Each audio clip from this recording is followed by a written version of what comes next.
Hi guys, it was great to see you in class last night. One of the things that we saw on some of the exit slips was that people needed a little bit more explanation about what the expectations are for next week's class.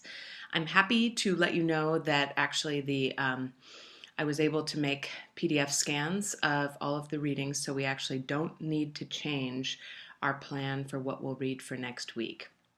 The things that you will read for next week are listed here under where it says class for 9-10. We'll have Tompkins chapter 1, chapter 2, Fontes and Pinnell pages 1 to 2.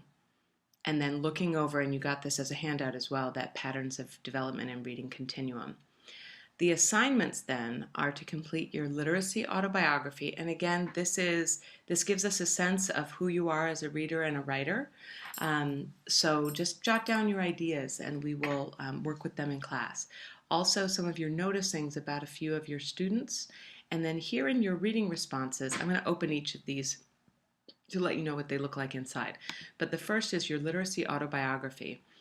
Here, when you click here, it's basically looking at the connections among your experiences with the experiences of you on your classroom. All right, and then you are actually, I'll go back to that for a moment. At the bottom of that page, you can submit your response. So down in here, this is actually the faculty view, but when you're in here as a student, you can upload your response there. Similarly, with your noticings about your students, this is just as a way for us to get you starting to watch your kids. So review that Patterns of Development and Reading Continuum, and then select 3 students and just highlight some of those behaviors. Bring those continuums to class with you on September 17th. So this is, you're getting started in it, but you're not actually finishing it until the following week. And then we'll keep noticing this over the course of the semester. Then lastly, the piece about your reading responses.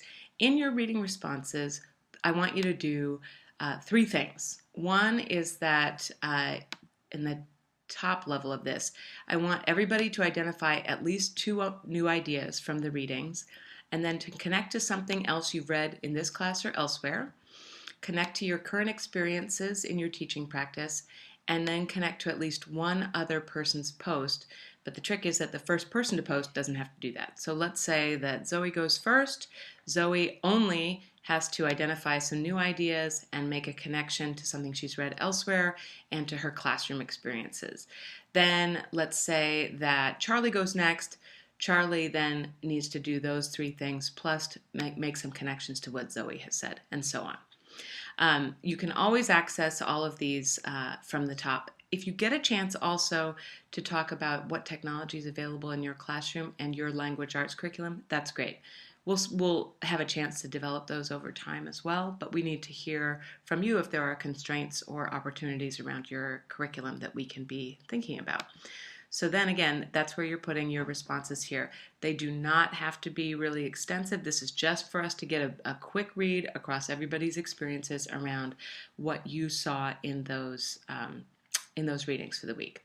So I hope that helps. If you have any questions, please don't hesitate to ask. And if they pertain to everybody, I will respond in this way. All right. Thanks, guys.